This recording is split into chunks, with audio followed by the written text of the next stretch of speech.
Ladies and gentlemen, please take your seats in the main conference hall now. Ladies and gentlemen, if you want to continue with the program, we need you on your seats. Please take your seats now.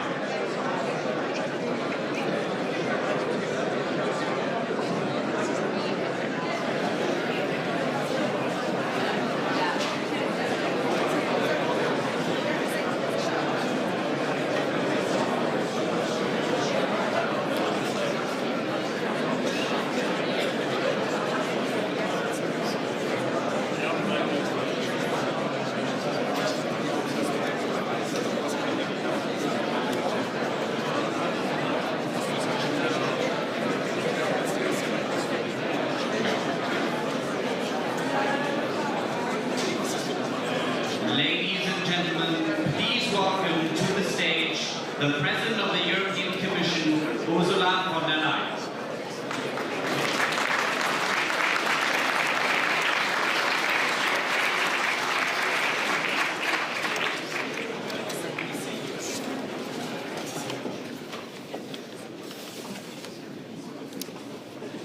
Ladies and gentlemen, I am delighted to be here with the Prime Minister of the United Kingdom, an unflinching ally and friend.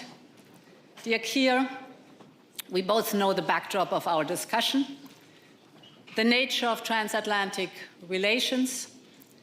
We're now almost 4 years into the reckless aggression against Ukraine by Russia. We face the very distinct threat of outside forces trying to weaken our union from within, the return of overtly hostile competition and power relations, the European way of life, our democracies, the democratic foundations, and the trust of our citizens is being challenged in new ways, on everything from territories to tariffs to tech regulations. Fundamentally, all of this points to a simple reality in today's fractured world. Europe must become more independent. There is no other choice.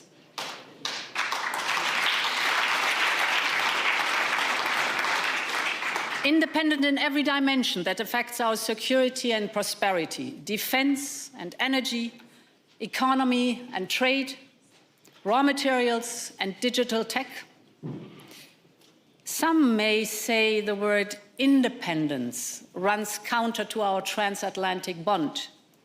The opposite is true, and we've just heard it from State Secretary Rubio.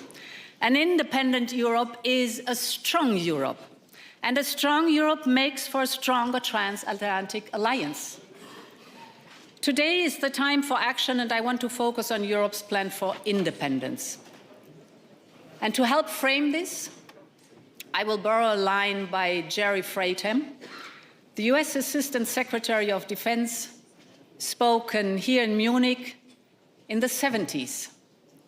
I quote, "Unless a nation feels itself primarily responsible for its own security and well-being, it will leave the task to others and fail to marshal its resources and political will in its own defense." I chose this line from the 70s because it reflects some uncomfortable truth over many decades about how Europe's security was not always seen as our primary responsibility. But this has fundamentally changed. Also because the very same argument is true today. Europe needs to step up and has to take on its responsibility. Admittedly, it has taken some shock therapy, and some lines have been crossed that cannot be uncrossed anymore. But the what is needed, at least, we all agree on, and we are delivering. The numbers tell their own story. Defense spending in 2025 in Europe was up close to 80% since before the war in Ukraine. The European Union is mobilizing up to 800 billion euros. With our SAFE program, we are investing in the capabilities we need, from air and missile defense to drones and military mobility, you just name it. We have remained relentless and creative in the way we maintain our support for Ukraine. And this includes, most recently, our 90 billion euro loan that Ukraine has only to pay back if Russia pays reparations. By 2028, defense investment in Europe is even projected to exceed the amount the US spent on such equipment last year. This is a true European awakening. And this is only the start of what we need to do. We must grow a European backbone of strategic enablers in space, intelligence, and deep strike capabilities. No taboo can go unchallenged. I believe the time has come to bring Europe's mutual defense clause to life. Mutual defense is not an optional task for the European Union. It is an obligation within our own treaty, Article 42.7. And for good reason. It is our collective commitment to stand by each other in case of aggression. Or in simple terms, one for all and all for one. And this is Europe's meaning. But the commitment only carries weight if it is built on trust and capabilities. And this is why we must be collectively ready. We must make decisions faster. And this may mean relying on the result of qualified majority rather than unanimity. And we do not need to change the treaty for that. We need to use the one we have. And we have to be creative. Take the UK-led Joint Expeditionary Force, which is outside but complementary to NATO.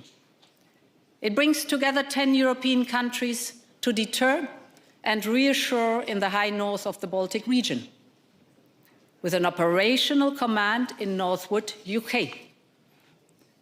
Or take the coalition of the willing, led by you, Keir, and President Macron. Headquartered in Paris, this coalition is devising meaningful security guarantees for Ukraine. More than 30 countries, some not even in Europe, are involved. And these examples tell us that this can work. But what we need now to do is to formalize the ad hoc beginnings of new security collaborations. This starts by working, of course, with our closest partners, like the UK, or Norway, or Iceland, or Canada. The European Union now has a full range of defense and security partnerships with countries around the world. And we want to increase our offer to many of these vital partners. This means, in this actually volatile time, Europe, and in particular the UK, should come closer on security, on economy, on defending our democracies. 10 years from Brexit, our futures are as bound as ever, dear Keir.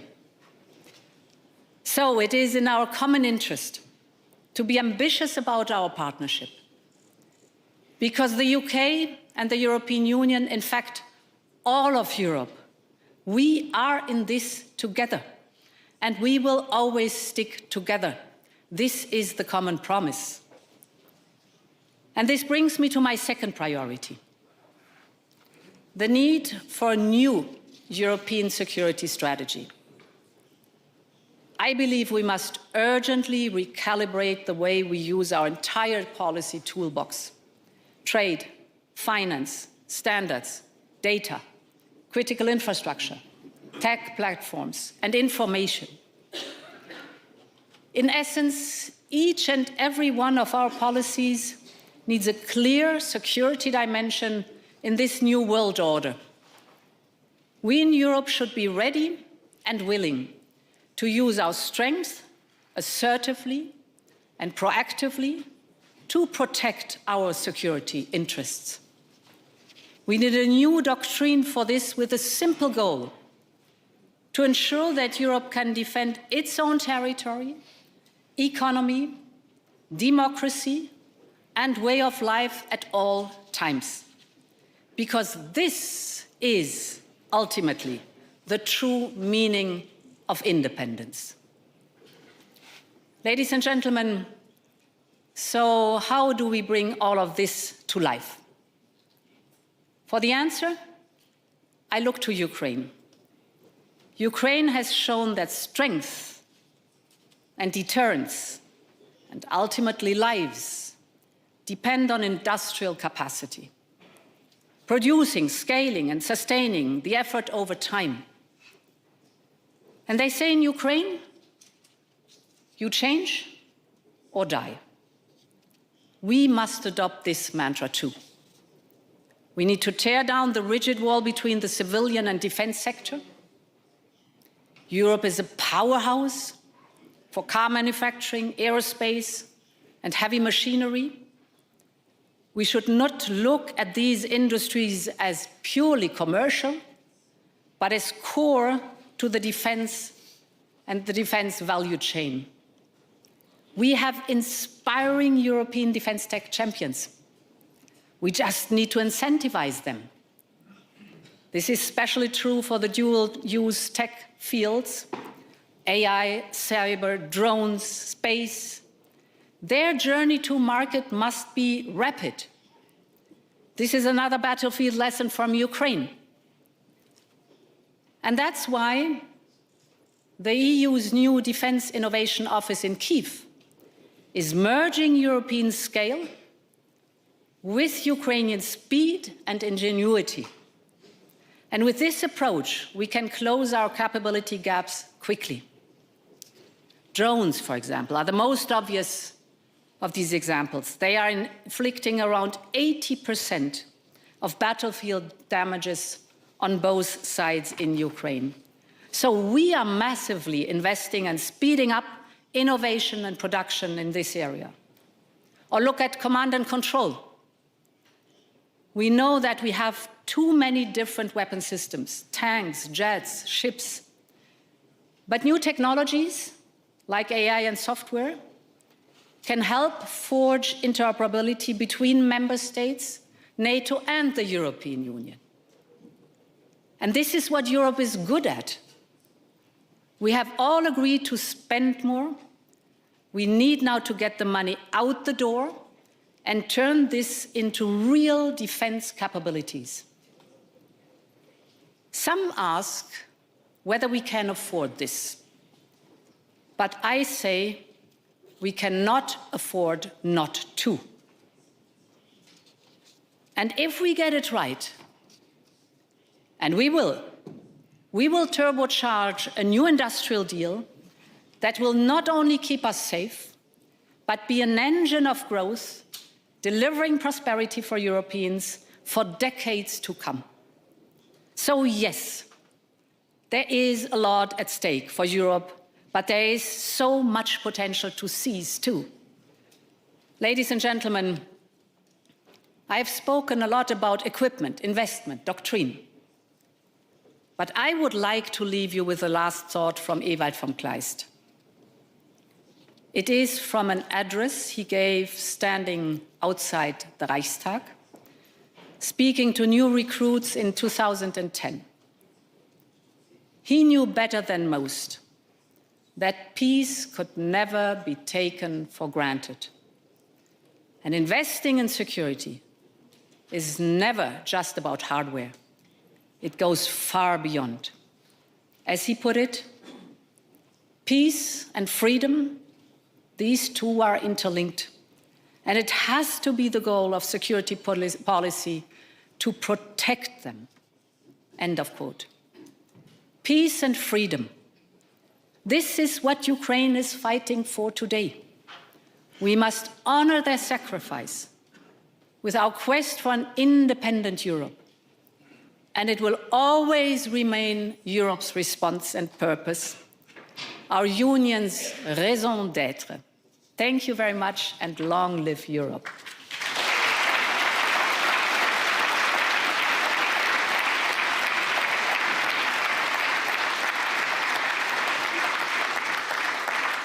Ladies and gentlemen, please welcome to the stage the Prime Minister of the United Kingdom, Sir Keir Starmer.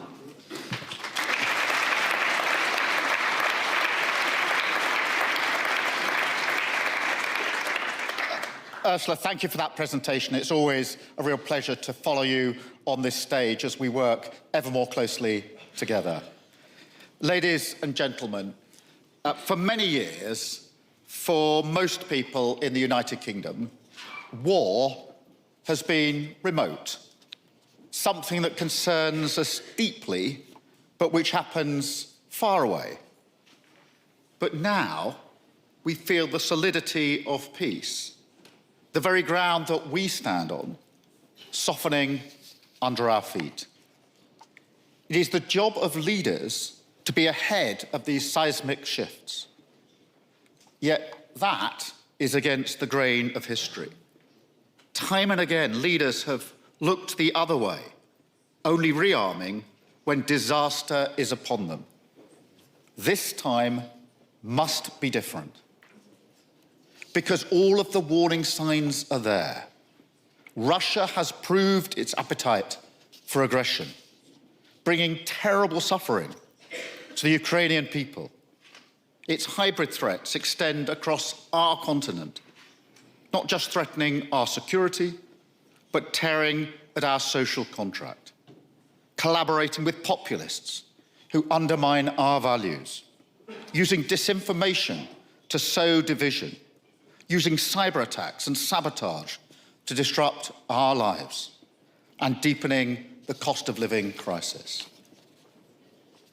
Now, it's true that Russia has made a huge strategic blunder in Ukraine, and that Russian casualties number well over 1 million.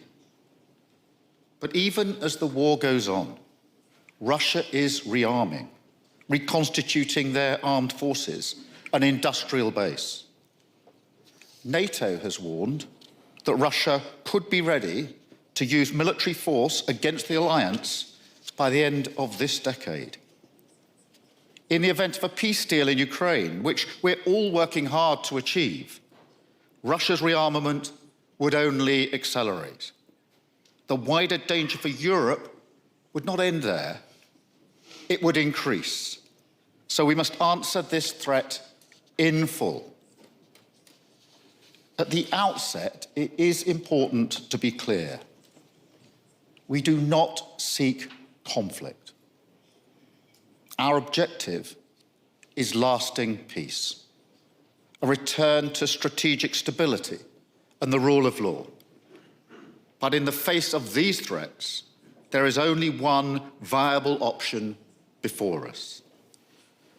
Now, to break the convention of 1,000 speeches, we are not at a crossroads today.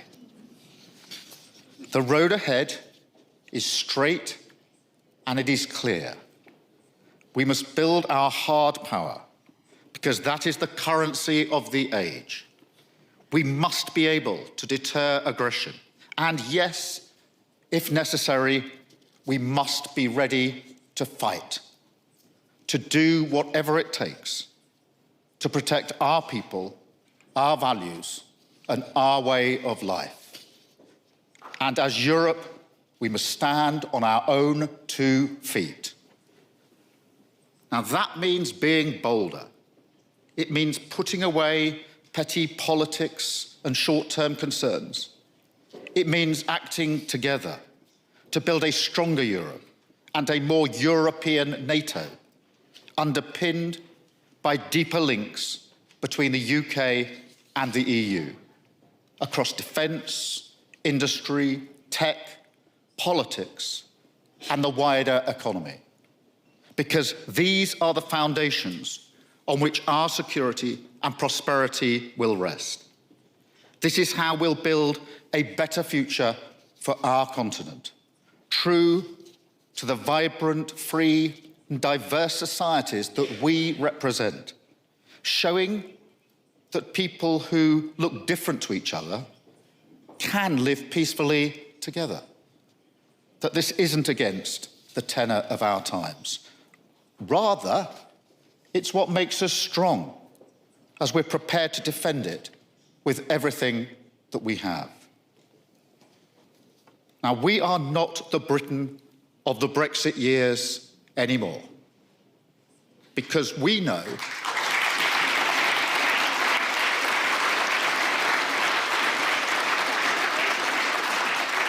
and that is because we know that in a dangerous world, we would not take control by turning inward. We would surrender it. And I won't let that happen. That's why I devote time as Prime Minister to Britain's leadership on the world stage. And that's why I'm here today. Because I am clear, there is no British security without Europe, and no European security without Britain. That is the lesson of history and is today's reality as well.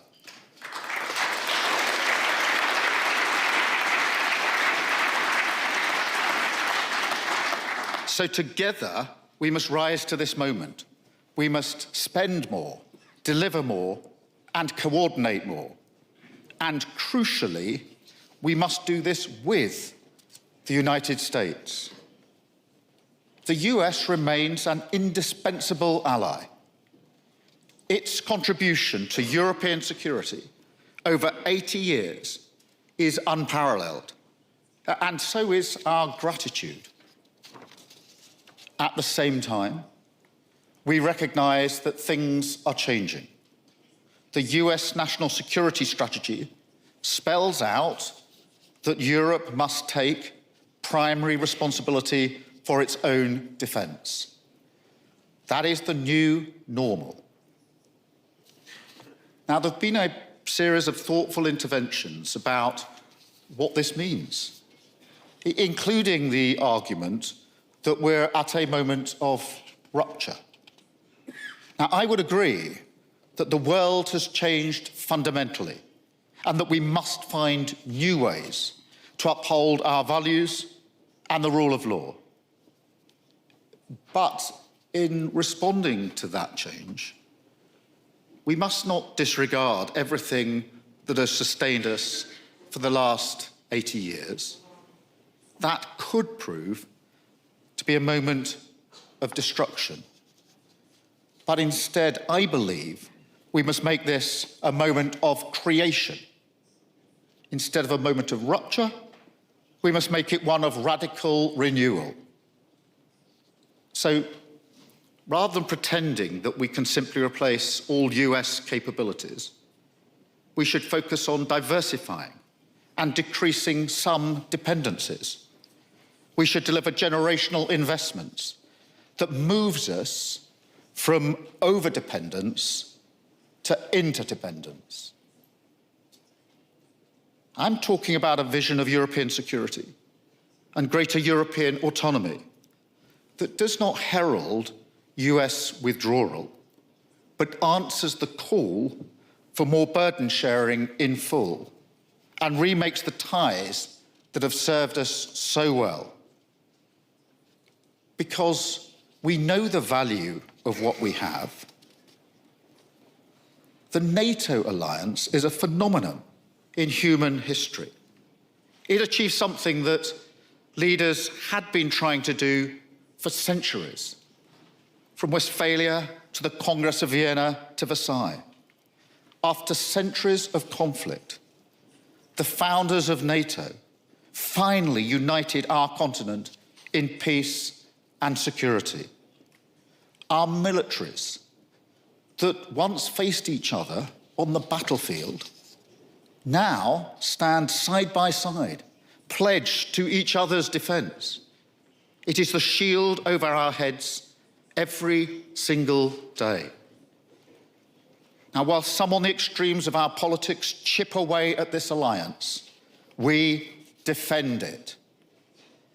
I am proud that my party fought for NATO's creation.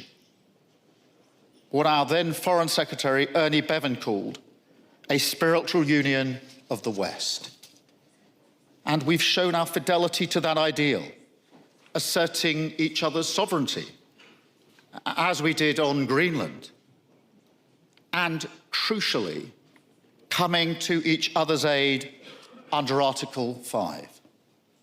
We fought together in Afghanistan at terrible cost to many in my country and across many allied countries. And so I say to all NATO members, our commitment to Article 5 is as profound now as ever.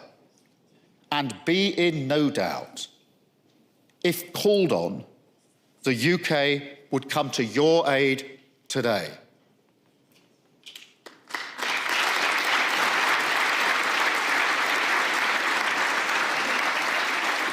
Now, Europe must not turn its back on this. Instead, we must move forward together to create a more European NATO. As I see it, Europe is a sleeping giant. Our economies dwarf Russia's more than 10 times over. We have huge defence capabilities.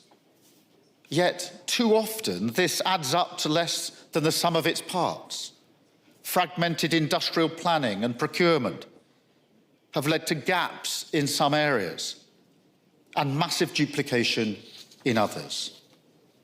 Europe has over 20 types of frigate and 10 types of fighter jet. We have over 10 types of main battle tank, whilst the US has one. It's wildly inefficient, and it harms our collective security. Now, the US security umbrella has allowed these bad habits to develop, but now we must break them. And we have shown that we can coordinate to great effect, as Ursula has just set out, supporting Ukraine in a way that Putin never really imagined, creating the coalition of the willing, which now covers almost all of Europe, as well as Canada and our friends in the Asia-Pacific. And going further in our support, with the UK announcing over £500 million this week for more air defence for the Ukrainian people. To meet the wider threat, it is clear that we are going to have to spend more faster. And we've shown our collective intent in this regard as well, with the historic agreement to increase spending to 5% on security and defence. And we're prepared to explore innovative solutions.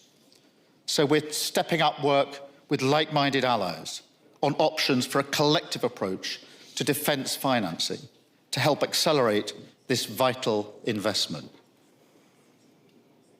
And as we increase spending, we must use it to its full potential.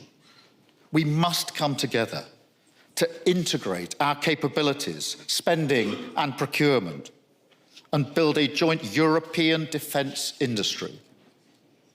I welcome the steps that have been taken so far, which could allow us to participate in the £90 billion euro loan to Ukraine.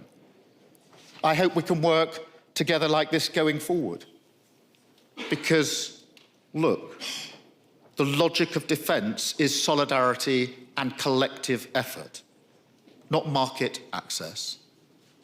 In a crisis, our citizens expect us to be ready. So we need to deliver a step change in collaboration.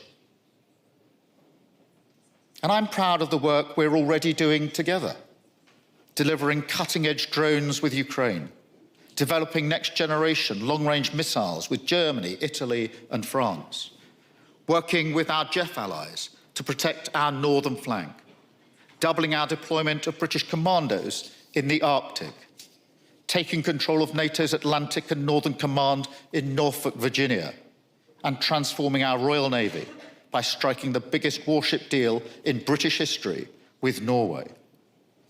We're building a fleet of warships to hunt Russian submarines and protect undersea infrastructure. We want to replicate this level of collaboration with other allies across the High North and the Baltic. And I can announce today that the UK will deploy our carrier strike group to the North Atlantic and the High North this year, led by HMS Prince of Wales, operating alongside the US, Canada, and other NATO allies, in a powerful show of our commitment to Euro-Atlantic security.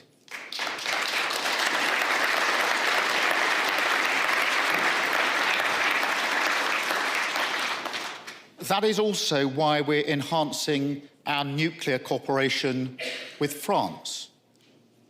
For decades, the United Kingdom has been the only nuclear power in Europe to commit its deterrent to protect all NATO members. But now, any adversary must know that in a crisis, they could be confronted by our combined strength. It shows beyond doubt how vital it is that we work together. So we must also look at what more we can do with the EU. We must go beyond the historic steps that we took at last year's UK-EU summit to build the formidable productive power and innovative strength that we need. British companies already account for over a quarter of the continent's defence industrial base.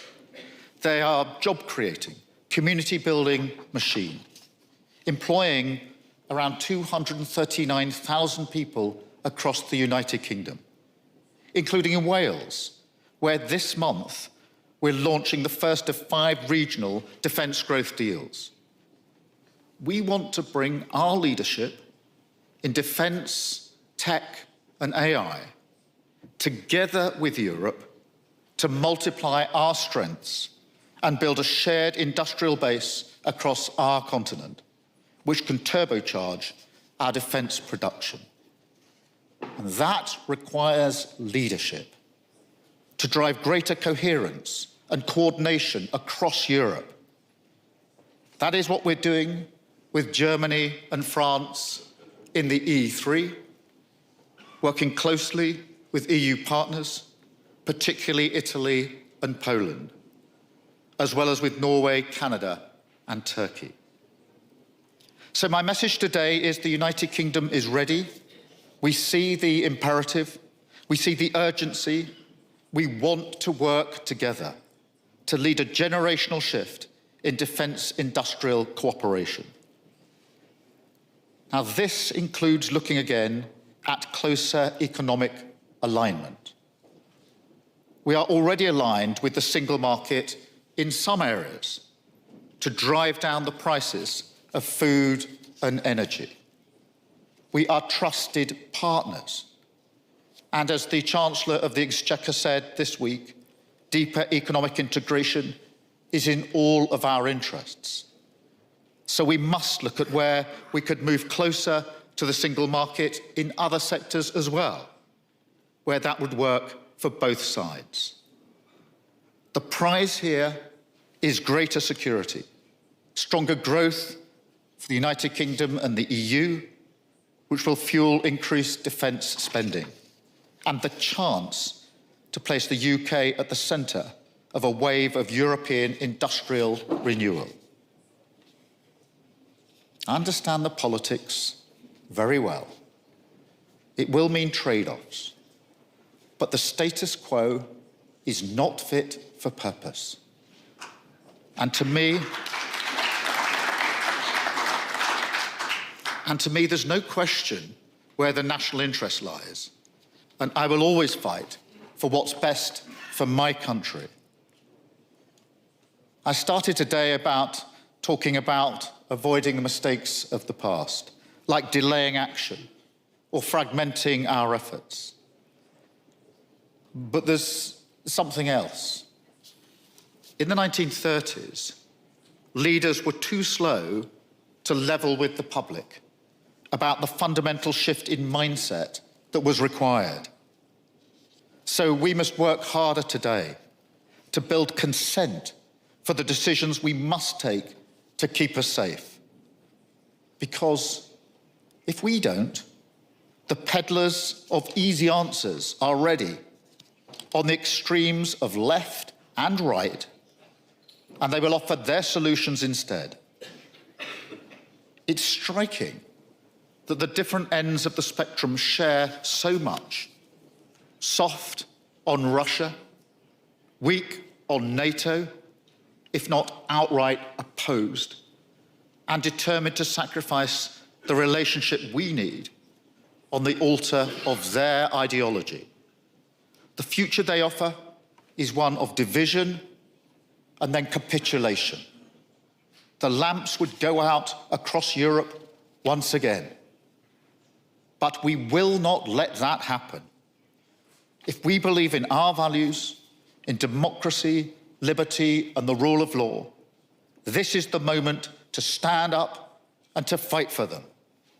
That is why we must work together and show that by taking responsibility for our own security, we will help our people look forward, not with fear, but with determination and with hope. Thank you very much.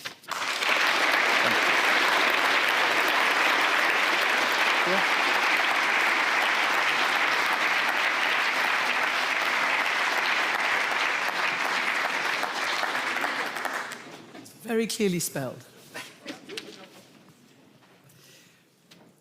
Prime Minister, President, welcome. Thank you for those addresses. Clearly a call to arms, and we can discuss a little bit. But first I want to ask you, there were a couple of applause lines for Secretary of State Marco Rubio. He said, it's neither our wish or our goal to destroy the transatlantic alliance. So I want to know whether you feel convinced by that, whether you feel that the feathers are being, unruffled after last year's broadside, which was exactly the opposite from the American Speaker, Vice President J.D. Vance.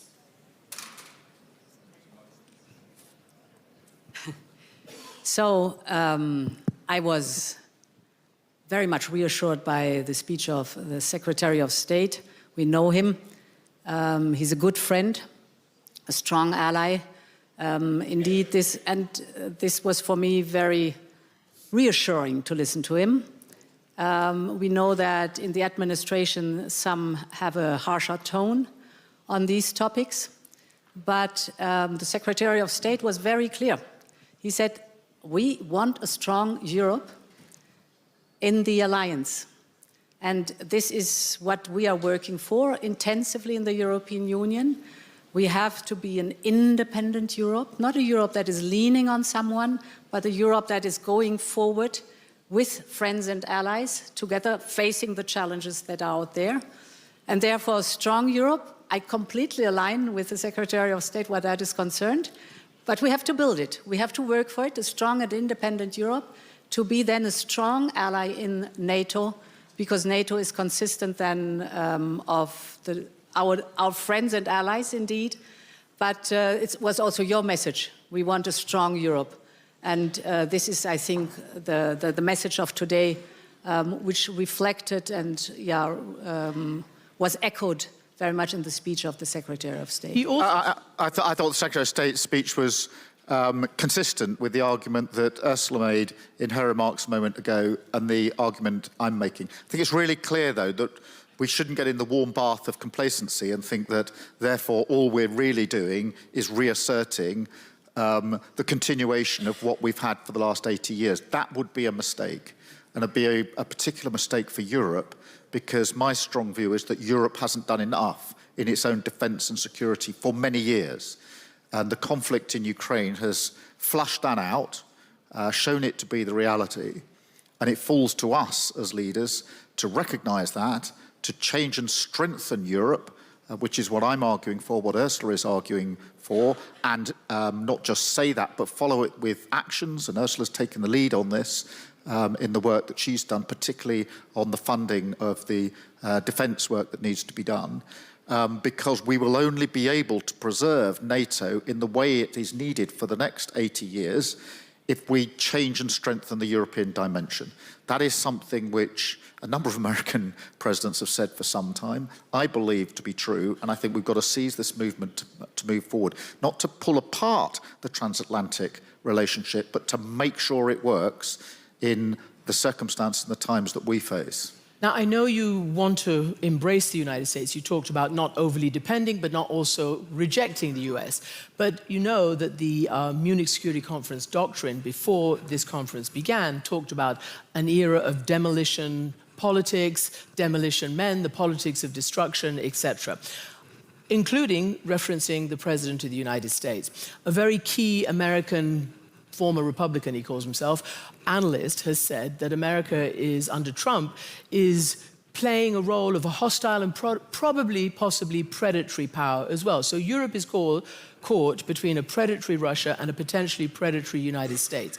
Have you internalized that? And is that where you are right now in terms of these fighting words that you've just delivered about pretty much total independence? Do you believe that you are between two predatory powers? There are more threats. First of all, I would never align Russia with the United States. Completely different theaters. But these were not my words. These were an analyst. Yeah, okay. So I would not at all confer with this analyst that there's any equidistance between Russia and the United States, very clearly. But of course, the European Union is challenged with superpowers that are outreaching much more than they used to, and many other threats. And Russia is a real threat to us, without any question. So this is the reason why we have to strengthen our own defense posture, why we have to look into the possibilities that we have, for example, with the Article 42.7, while we have to develop our defense industrial base. So independence is action also to be stronger. This also is on the economic side, very clearly diversifying with like-minded partners. The trade agreement we did with India, the trade agreement we have with Mercosur, so the Latin American countries, Mexico. All this is within a strategy to be more independent, more stronger. And independent means to stand up, develop your own strength, be clear with your own weaknesses. Don't look at others to compensate for your own weaknesses. No, be strong, stand up and develop your own strength, and be open to the world and connect with like-minded partners. And of course, a friend and like-minded partner always has been and is the UK on our continent. So, Prime Minister, you laid out how Britain has come to the defense and to the joint military action with its allies for a long, long time. But the current Secretary General of NATO, after Trump's Davos speech, actually after Prime Minister Carney's speech, which talked about a rupture, he said, if you all are thinking that you can do what you have to do without the United States, then dream on. It's not going to happen. So how long do you think it'll take to get to this posture that you both say you need to get to? Well, the first thing I'd say is that we're not looking at a future that tears us apart from the Euro-Atlantic alliance that we have. NATO has been the single most effective and successful military alliance the world has ever known, and we should never move away from it. I often and always base my thinking on what is the reality on the ground. And the reality on the ground, so far as the UK is concerned, is we are working with the US on defence, security and intelligence 24/7, every single day. So that is the reality of what is happening. And that is as tight now as it's ever been. And I see no sign of that weakening, nor should it, because that's in the interests of the United Kingdom and the interests of Europe and globally. And that goes into defence, security, intelligence, obviously nuclear capability as well. And therefore, I'm often urged back in my own parliament that we should walk away from what we've got. And I reject that. But I think simply sitting where we are isn't good enough, and therefore the change does need to come. That needs Europe to be stronger, to be working more closely together, and that's why I said what I said about the UK-EU relationship. We're 10 years on from Brexit. We are not the Britain of the Brexit years. We're a Britain that wants to work with the EU even more closely in light of the challenge that we face here 10 years on. That will take time. We are working together. We had a very good UK-EU summit last year. We will have another one this year where we can make further steps forward. But this is of some urgency because I think that on defence and security, until the Ukraine conflict, we didn't really wake up to the reality that we're facing. And I actually do obviously want to dig into Ukraine because you raised it very clearly towards the beginning of your speech. But you also said, and I want to get to the bottom of this, that some red lines have been crossed and they cannot be uncrossed. You were talking about the United States in your speech, I think. What red lines are you talking about? Because there is a massive deficit of trust between many people in the alliance and certainly leaders who are now having to do what you're doing, workarounds, de-risking, decoupling, whatever you might want to call it, independence. What red lines have been crossed that cannot be uncrossed? So, for example, I want to be very clear, our digital sovereignty is our digital sovereignty. Very clear on that one.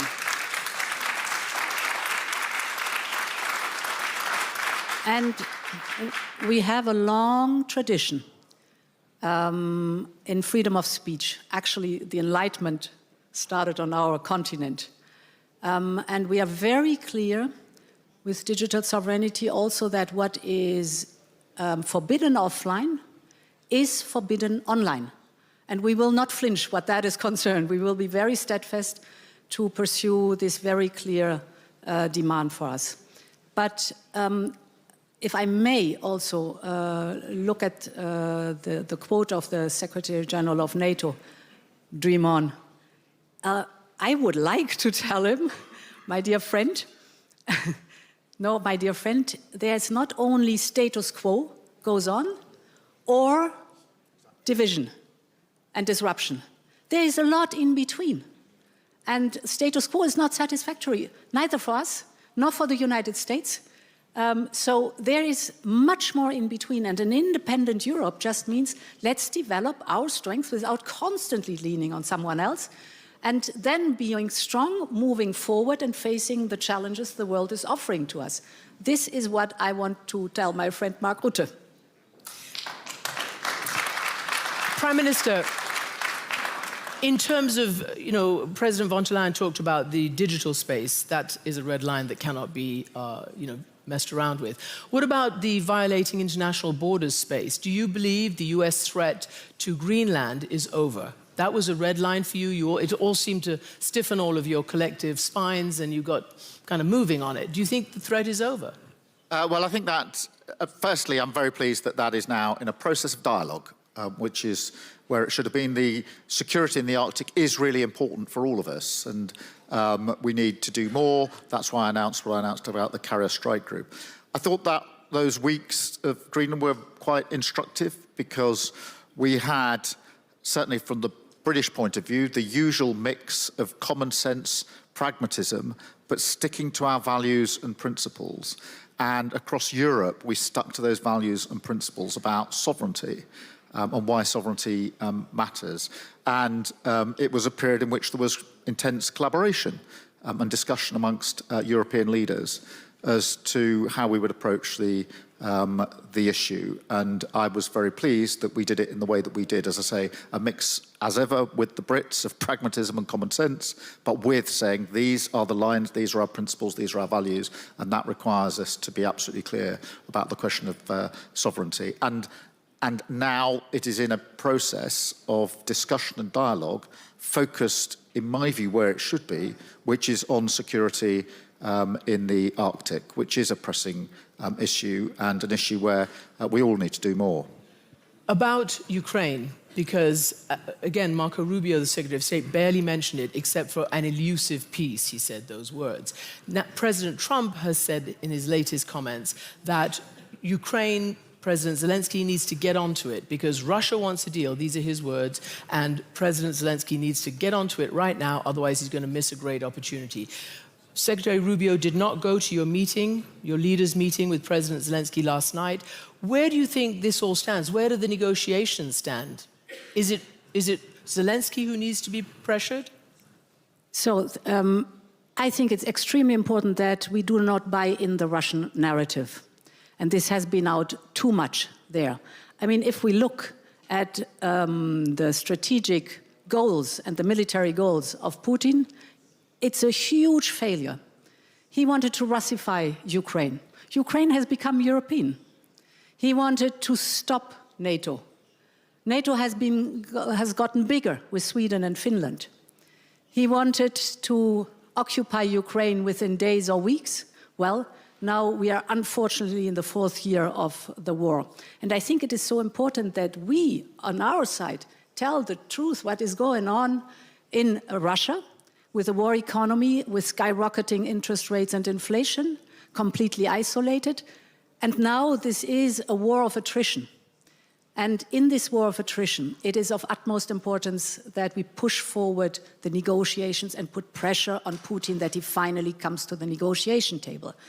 And therefore it was so valuable that we have developed together the security guarantees, the prosperity paper, and are discussing the 20-point plan. Because it is of utmost importance that Ukraine, the European Union and the United States are on one side of the page, that we are very clear what our standpoint is. This has very much matured, and now it's a matter of putting pressure on Putin that he comes. He avoids, of course, the negotiation table because he does not want to sit down to have peace, which is absolutely abhorrent.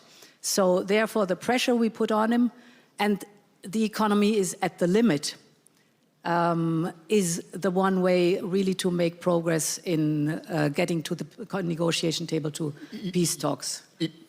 Yeah, and I mean, I think it's very important. In 10 days is the 4-year anniversary of the beginning of the conflict.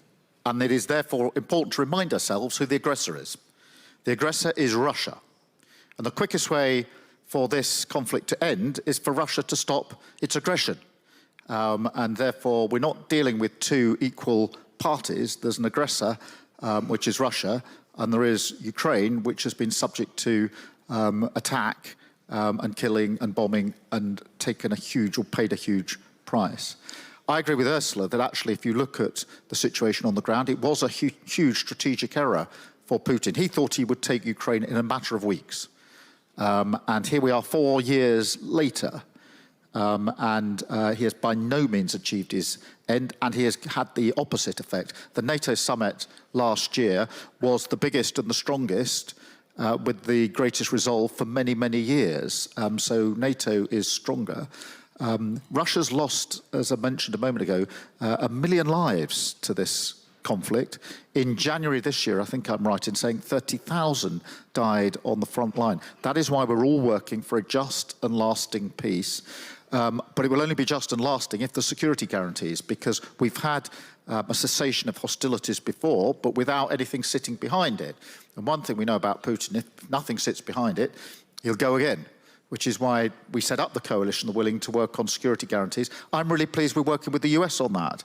Actually, another example, whatever words are used by different individuals in different parts of the globe, the practical reality is we're working with the Americans on the security guarantees, and we're more advanced now than we were 3 months ago.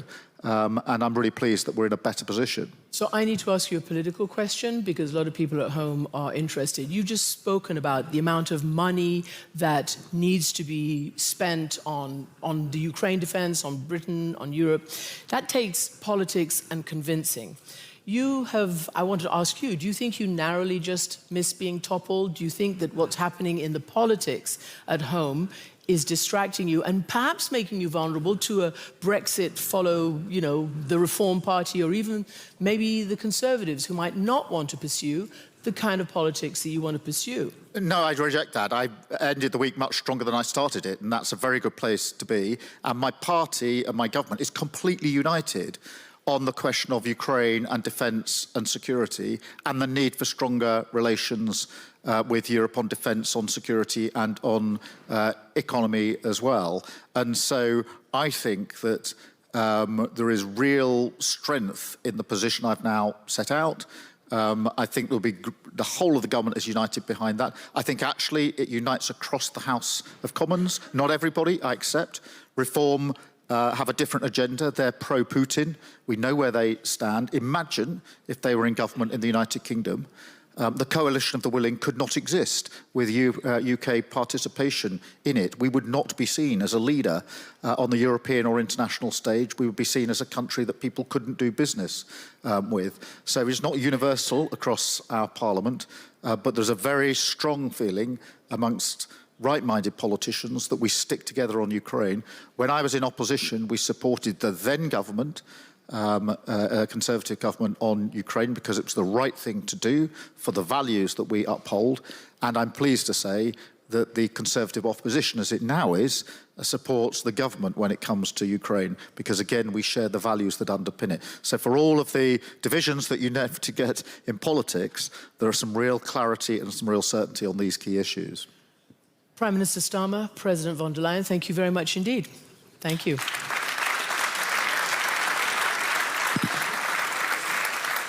Okay. You're watching BR24 live, covering this year's Munich Security Conference. Up next, a panel discussion, coalition